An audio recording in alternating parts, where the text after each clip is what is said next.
I was reading Dostoevsky recently, Notes from Underground to be precise, and there's this idea in it that I haven't been able to stop thinking about. The man in that book is completely free, no obligation, no one telling him what to do, and he is absolutely miserable. Not because life is hard, but because freedom is. We say we want freedom more than anything. It's the word we use when we are exhausted, when we are stuck, when the routine feels like a cage. I just want to be free.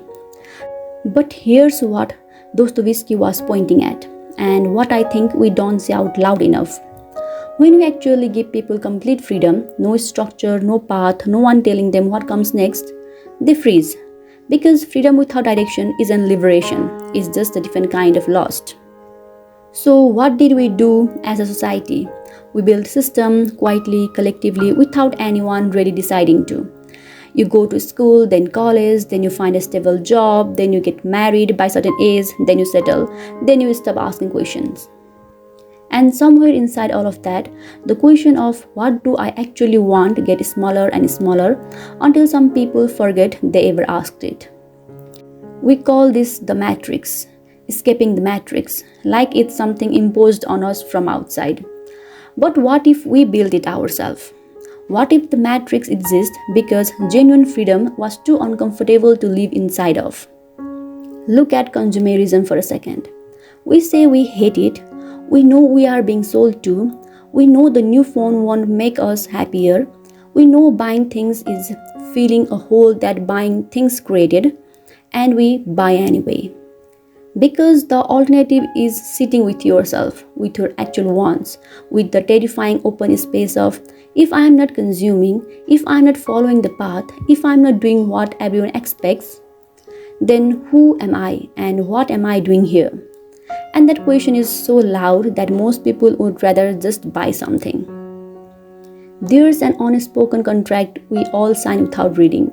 Certain career, certain timeline, certain milestone by certain age.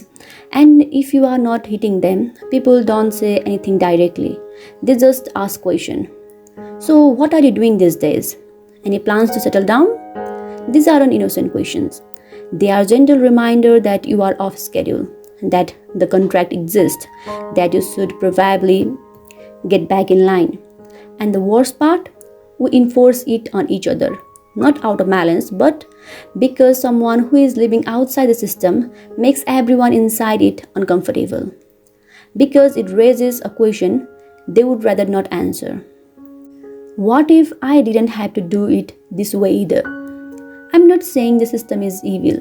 I'm not saying marriage is a trap or careers are meaningless and we should all move to a forest and grow vegetables. I'm saying most of us have never actually chosen any of it.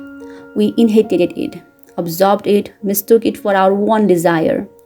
And the people who step outside it, even slightly, even just to ask a question, get pulled back quickly. Because the system doesn't like questions. Questions are inefficient. Dostoevsky's underground man knew all of this. He saw every system for what it was. He rejected all of it. And he was completely paralyzed, bitter, alone. Because seeing the case clearly does not automatically tell you where to go once you leave it. Maybe the question isn't how do I escape the system? Maybe the question is have I ever actually sat with myself long enough to know what would I choose if nothing was expected of me? Not what my parents want, not what my peers are doing, not what the timeline says. Just what do I want? Most people never ask it seriously because the answer might require them to change everything, and that's scarier than any case.